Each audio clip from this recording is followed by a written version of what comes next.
Est-ce que ça vous est déjà arrivé de penser à quelqu'un, de penser à une personne que vous n'avez pas vue depuis très très longtemps, d'imaginer comment cette personne vit et vos retrouvailles, et lorsque vous vous retrouvez, ce n'est pas exactement ce à quoi vous vous attendiez. Le livre que je présentais aujourd'hui, il est un peu sur cette thématique.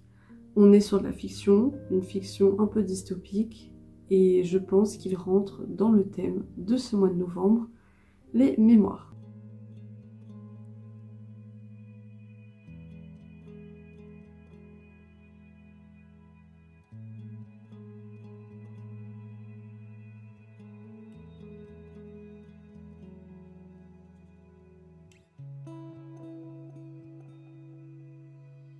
Bonjour à tous et bienvenue sur All Just Book Club, le podcast. On se retrouve pour le 3e et dernier épisode de ce mois de novembre.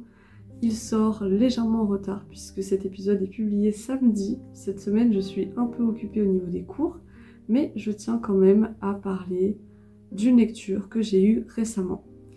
Le livre que je vais vous présenter aujourd'hui, je l'ai lu sur Kindle et c'est celui-ci, Salt Crop de Yume Kitasei. Ce livre est paru très récemment, pour l'instant il est qu'en anglais, mais je vais quand même vous en parler parce que c'était une très très bonne lecture. Comme d'habitude, je vais croiser une question que j'ai eue par rapport à cette lecture avec des choses qu'on peut retrouver aussi dans la pop culture et vous donner une petite conclusion, bien sûr, parler de cette lecture. On va commencer par le résumé du livre. Le livre, il parle de 3 sœurs. On a Skipper, Carmen et Nora. L'histoire se passe dans un pays qui ressemble un peu aux États-Unis, très post-apocalyptique, donc on a eu pas mal de famines, pas mal de maladies sur Terre, et il y a eu une mise en place d'une nouvelle technologie d'agriculture. Donc c'est un peu une agriculture qui a été homogénéisée sur tout le territoire. Ces 3 sœurs vivent de base dans une petite maison proche de l'océan, et Skipper, elle, a un bateau qui a été donné par sa famille et elle y travaille dessus jour et nuit. Carmen, elle, a d'autres aspirations et Nora, la plus grande, elle est chercheuse sur justement ces nouvelles récoltes, ces nouvelles méthodes d'agriculture qui ont été mises en place dans cette société. Et l'histoire, c'est que Nora ne va pas donner de nouvelles. Un jour, elle va cesser d'envoyer des lettres à sa famille. Et c'est à ce moment-là que Skipper et Carmen vont se décider de partir à sa recherche pour être sûrs que tout aille bien de son côté. Je vais aller un peu vite dans l'histoire pour que vous compreniez là où je veux en venir. Très vite, on va suivre l'aventure de ces 2 sœurs qui vont prendre le bateau de Skipper et aller traverser l'océan pour rejoindre la grande ville. Et on va suivre leurs péripéties en mer, on va suivre leur cohabitation et surtout cette question qui taraude les 2 sœurs, qu'est-ce qui se passe avec Nora, pourquoi elle ne donne plus de nouvelles. Et si je fast forward encore un peu plus l'histoire, elles vont retrouver Nora. Je ne spoil pas puisque c'est quand même un peu toute l'intrigue, donc forcément elles vont retrouver leur sœur. Mais les choses ne vont pas forcément se passer exactement comme prévu. Et la raison pour laquelle ça ne se passe pas exactement comme prévu, c'est parce que Carmen et Skipper avaient toutes les deux fantasmé l'idée de ce qu'était leur sœur durant tout ce temps où elles ne l'ont pas vue.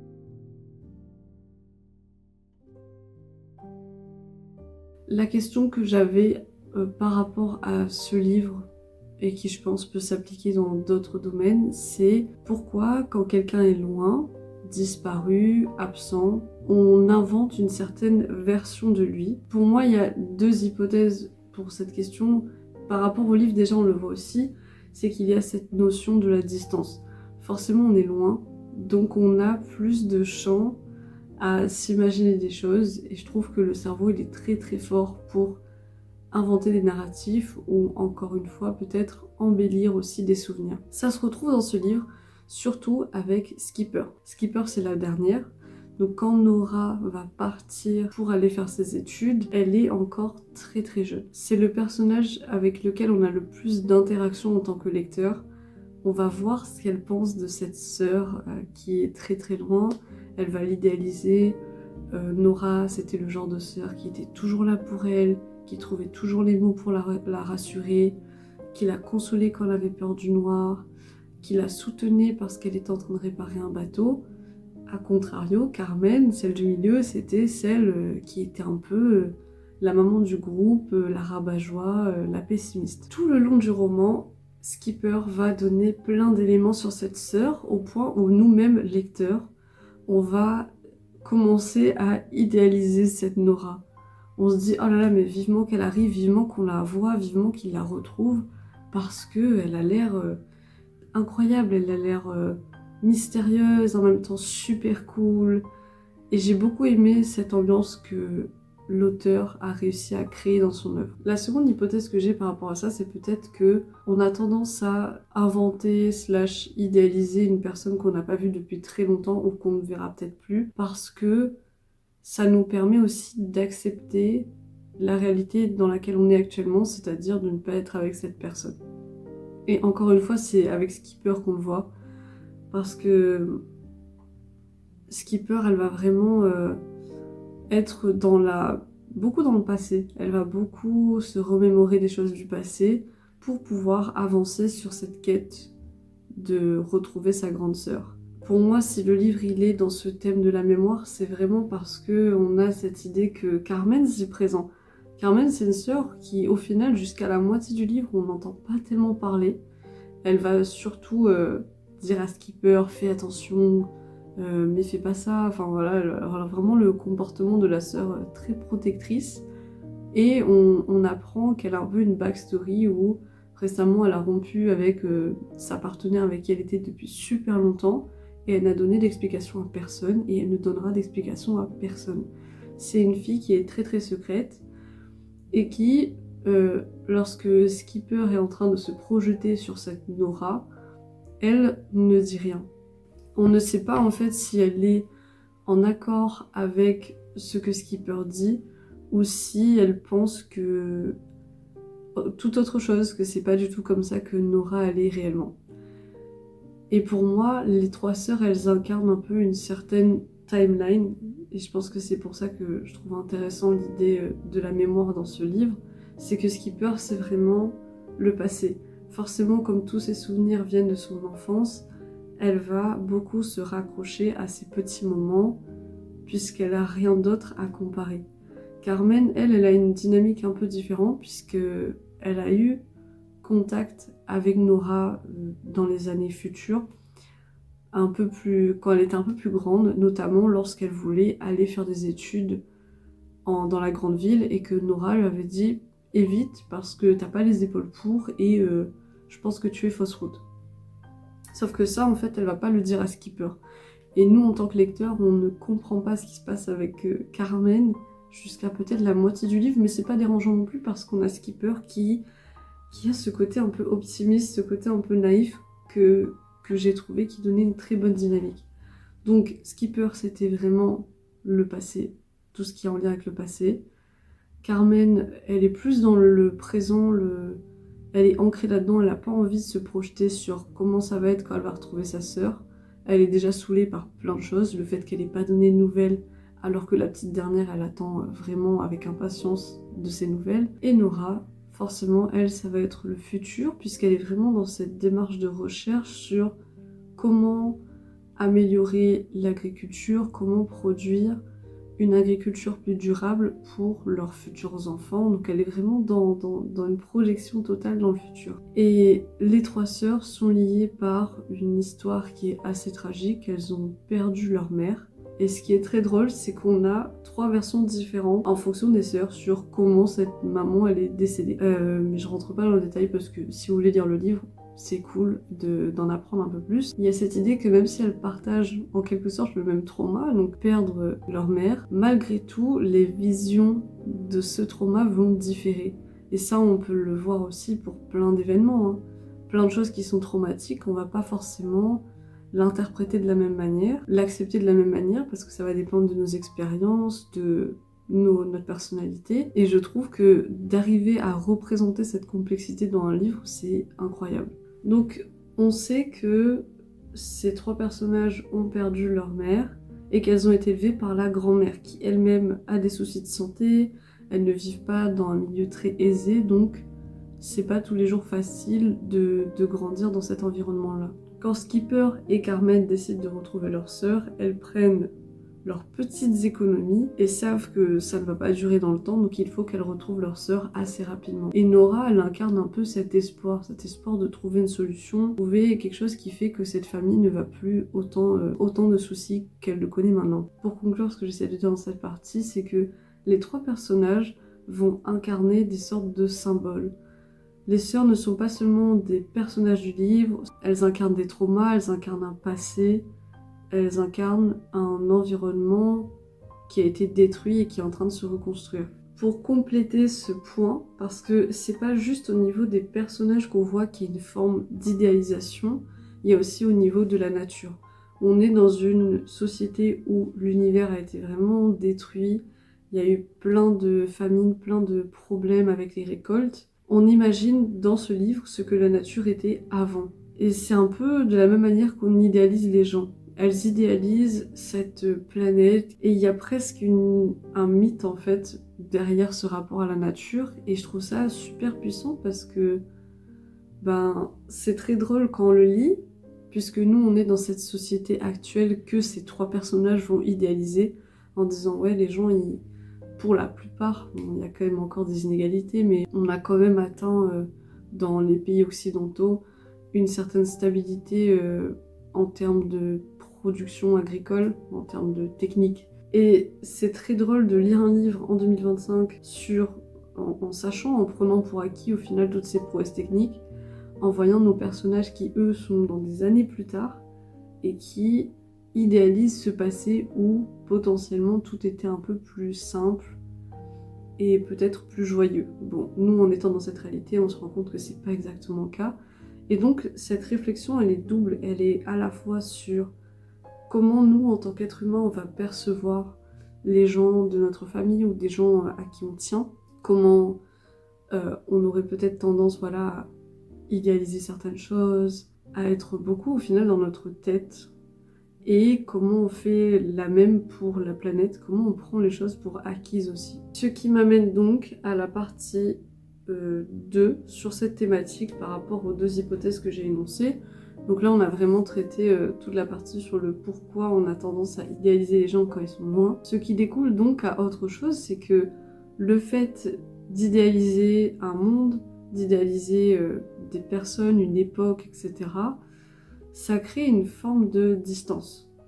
Et cette distance, elle mène à un mythe. Parce que si on prend l'exemple de Nora dans ce livre, c'est presque un mythe. Nous, en tant que lecteurs, on voit Nora peut-être vers les 100 dernières pages du livre. Donc ça veut dire que nous, en tant que lecteurs, on a aussi cette distance face à ce personnage. Et comme on ne sait pas vraiment qui est Nora, comment elle est, comment elle vit, est-ce qu'elle est encore vivante? Bon, je vous l'ai dit, elle est encore vivante. Elle devient un mythe parce qu'on n'a que les histoires de Carmen et de Skipper auxquelles on peut se raccrocher pour se faire une idée de comment est ce personnage. Et lorsqu'on la voit, la chute elle est assez brutale. Je dis pas que c'est une personne horrible, je dis juste que on voit à quel point ça fait un écart et on comprend sincèrement comment ces 2 personnages ont pu ressentir les retrouvailles. Et là maintenant je vais le lier à d'autres éléments de la pop culture qui surfent un petit peu sur cette idée aussi de distance, d'idéalisation. Et pour moi le premier exemple, et là franchement on remonte un petit peu dans le temps, je sais pas si vous avez connu, mais je pense que oui quand même, la série Pretty Little Liars. Donc on commence avec 4 filles qui ont perdu une de leurs amies, elle a été tuée, donc c'est Allison, et on ne sait pas qui l'a fait. Et on a ce moment où, c'est peut-être un spoil, mais en même temps on est en 2025, cette série elle est sortie il y a près de 10 ans, c'est pas grave, on va retrouver cette Allison. Et lorsque les filles vont retrouver Allison, toutes ces années, elles ont déjà fait face à une première désillusion, puisqu'elles avaient idéalisé cette amie. C'était l'amie populaire, c'était l'amie que tout le monde aimait, que tous les garçons voulaient sortir avec au lycée. Elle avait cette aura un peu mystérieuse, comme si elle savait plus qu'elle sur comment gérer certaines situations dans la vie. Donc déjà ça c'était leur première idéalisation, il y avait vraiment une distance qui a été créée et qui s'est renforcée puisque cette personne n'était plus là, donc ne pouvait pas leur montrer autre chose que ce qu'elles avaient vécu avec elle. Et ça va être une désillusion lorsqu'elles vont apprendre ce que Allison faisait vraiment à ses heures perdues. Franchement, la lycéenne, elle avait vraiment une vie de malade. Elle va faire plein de choses, elle va rencontrer plein de personnes, on va apprendre sur ses relations amoureuses, etc. Et là, ça va être un choc pour les filles puisqu'elles vont se rendre compte qu'elles ne connaissaient pas tellement leur amie. Et deuxième choc, lorsqu'elles vont revoir cette personne parce qu'elle est complètement différente. La version de ce qu'elles avaient connu, ce qu'elles ont entendu sur cette personne et quand elles vont la retrouver, c'est vraiment 3 personnalités différentes de la même Allison. Donc les filles, elles imaginaient Allison comme une personne qui était plus forte, qui était plus mystérieuse, donc le côté un peu mythe, voilà, qui est retrouvé ici aussi, et son absence la rend un peu plus grande que nature. Le second exemple que j'ai dans cette vague-là, c'est pareil, mes exemples ils datent un peu là, c'est un livre de John Green. Est-ce que vous vous souvenez de l'époque où John Green, il était genre l'auteur le plus lu par les jeunes? C'était impressionnant. Donc il a écrit un livre qui s'appelle La face cachée de Margot, qui a été adapté en film d'ailleurs, si jamais vous avez envie de voir un petit peu de quoi je parle. Dans La face cachée de Margot, on a un personnage qui s'appelle Quentin, qui est voisin de cette Margot, et cette Margot va disparaître. En fait, ils avaient un peu cette amitié où ils se voyaient le soir, il me semble, et du jour au lendemain, elle va disparaître et il va se mettre dans la tête qu'il faut qu'il la retrouve. Et tout le long où il va tenter de la retrouver, donc il va être accompagné de plusieurs amis, il va aussi idéaliser certains moments, lui expliquer à ses amis qui ne l'ont peut-être pas forcément connue comment était Margot, à quel point elle est importante, à quel point elle est incroyable, à quel point elle est belle. Ce héros tombe amoureux d'une idée plus que le personnage en lui-même. Et pareil, ça va être la désillusion lorsqu'il va la retrouver puisqu'elle a rien à voir avec ce qu'il a imaginé tout le long. Mais que ce soit dans Pretty Little Liars, La face cachée de Margot ou même le livre que je présente aujourd'hui, Salt Crop, il y a un point commun à ces 3-là, c'est que ce qui est important, c'est même pas tant les retrouvailles avec cette fameuse personne que tous ces personnages-là que j'ai cités ont pu idéaliser, mais c'est le lien que cette personne a pu donner en fait au groupe qui reste là. Par exemple, si je clarifie un peu mes propos parce que je me rends compte que là c'est pas très clair. Si je prends l'exemple de Salt Crop, on a toute une idéalisation sur le personnage de Nora qu'on ne verra qu'à la fin, mais ce qui est important au final c'est de voir comment Carmen et Skipper se découvrent puisqu'elles sont sœurs, qu'elles ne se connaissaient pas tellement au final, puisque l'une était à fond sur sa grande sœur et l'autre, elle était beaucoup dans sa bulle très protective. Donc l'important dans ce livre, au final, c'est de voir comment ces 2 sœurs ont réussi à s'unir, comment elles ont pu apprendre sur elles-mêmes, sur leur relation, comment elles ont pu peut-être passer à côté de certaines choses, tellement elles étaient focalisées dans leur idéalisation. Et ça vaut de même pour les personnages dans La face cachée de Margot, puisqu'au final, c'est une vraie amitié qui se crée entre eux. Et pareil pour Pretty Little Liars, elles sont quand même très très soudées, ces filles. Et le dernier exemple que j'ai trouvé en série, c'est Outer Banks. Outer Banks, c'est une série qui est sortie sur Netflix et on suit l'histoire de ce groupe de potes, donc John B, JJ, Kiara et Poe, qui vivent à Outer Banks et qui vont reprendre les recherches du père de John B, donc John B Senior, Big John, je crois que c'était ça son nom exact, pour essayer de retrouver un trésor. Donc déjà, il y a toute une aventure aussi, je trouve que c'est vraiment chouette. Encore une fois, c'est peut-être un léger spoil, mais en même temps, cette série, elle est sortie, il me semble, pendant le Covid, donc ça fait 5 ans. John B va retrouver Big John, donc son père. Ce qui se passe, c'est que tout le long des premières saisons, John B va, pareil, idéaliser ce père qui est disparu.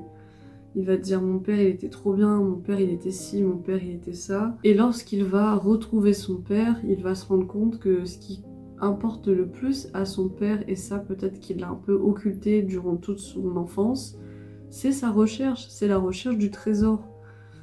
Au final, son fils, ça passait en second plan. Et on est dans la même configuration parce que même nous, en tant que spectateurs, on est un peu choqués lorsqu'on voit le fameux père de John B. Et maintenant, si je reviens à l'histoire, ce que je voudrais dire aussi, c'est que il y a quand même plein de points positifs à retenir sur ce livre, Salt Crop. Je pense que déjà, je l'ai dit, les personnages ils sont super parce que j'avais presque l'impression que c'était vraiment de vraies sœurs. Il y a vraiment eu un travail sur cette liaison fraternelle qui est exceptionnelle. Je trouve que c'était vraiment très très bien. Le fait que les deux sœurs elles partent sur un bateau et qu'elles font une traversée de l'océan, on voit leur vie sur le bateau lorsqu'elles amérissent de temps en temps. Et moi j'avoue que j'adore une bonne aventure. Je trouve que ce genre de livre est très très bien et c'est très rare de trouver des livres dans ce style qui ne sont pas forcément 100% science-fiction et qui sont aussi destinés aux adultes. Et là, celui-là, bon, c'est clairement un livre pour les adultes au vu des réflexions derrière, mais j'ai trouvé que c'était trop bien, c'était génial. L'autre point qui était cool, c'est qu'on est un peu dans une société dystopique. Il y a pas mal de choses qui se passent qui font un peu penser à 1984 de Orwell, Divergente, ce genre de choses, mais une version plus tournée vers l'écologie. En fait, c'est pour moi la définition de ce livre, si je devais comparer un peu des auteurs, ce serait de prendre Orwell et je sais pas si vous connaissez Richard Powers. Donc c'est un auteur qui écrit de la fiction, mais il fait un peu de la fiction écologique, il va faire des réflexions sur l'environnement. Et je trouve qu'on est vraiment un juste milieu parfait. Et si vous avez aimé Richard Powers, si vous avez aimé Orwell, si vous avez aimé Divergente, La Croisée des mondes, ou encore Le moine robot, d'ailleurs j'ai fait une vidéo là-dessus, eh bien, honnêtement, ce livre-là, il est fait pour vous parce qu'on est vraiment dans tout ça. En guise de conclusion à tout ce que je viens de raconter, je pense que là, on est aussi donc dans ce thème des mémoires, etc. Et je pense que cet exemple, si je l'ai pris, ce livre-là en particulier, c'est parce que dans les 2 épisodes précédents, on avait déjà une réflexion sur la place de la fiction. Sur, voilà, avec Albius, comment ça pouvait redorer un peu une histoire qui était longtemps oubliée ou falsifiée. Dans le premier épisode, on avait parlé de ce rapport qu'on a, nous lecteurs, avec la tristesse. Et dans celle-là, je pense que c'est important aussi de rappeler que des fois, peut-être qu'on a tendance à être un peu trop dans notre tête et pas assez dans l'instant présent. Donc pour moi, la fiction, elle peut contribuer aussi à se remémorer certaines choses, se remémorer à quel point c'est important de rester là, de pas être forcément que dans nos fantaisies. Et qu'on peut trouver des choses bien aussi dans ces fantaisies-là. J'espère que cette vidéo vous a plu, je sais pas ce que vous en avez pensé. Je sais que là, la problématique que j'avais était un peu moins brûlante que pour les 2 autres vidéos, mais j'avais vraiment envie de vous parler de ce livre parce que ça a été un très très bon livre, franchement une très bonne lecture. Et on va se retrouver prochainement en décembre, alors je vous préviens maintenant, en décembre, j'ai des examens par rapport à mes cours, donc je ne suis pas sûre de pouvoir produire des épisodes aussi développés. Mais je tiens quand même à faire au moins 2 épisodes pour le mois de décembre. Donc si vous avez des suggestions de livres de Noël à lire, les commentaires sont faits pour ça. Je tiens encore une fois à remercier toutes ces personnes qui prennent le temps de regarder ma vidéo et de commenter des choses qui sont vraiment super intéressantes et inspirantes. Et j'adore échanger avec vous, que ce soit dans les commentaires ou en message privé. Et cet épisode est aussi disponible en version audio sur Spotify. Si vous voulez encore entendre ma voix dans le bus, il y a des solutions à ça. Je vous dis à très bientôt pour un nouvel épisode.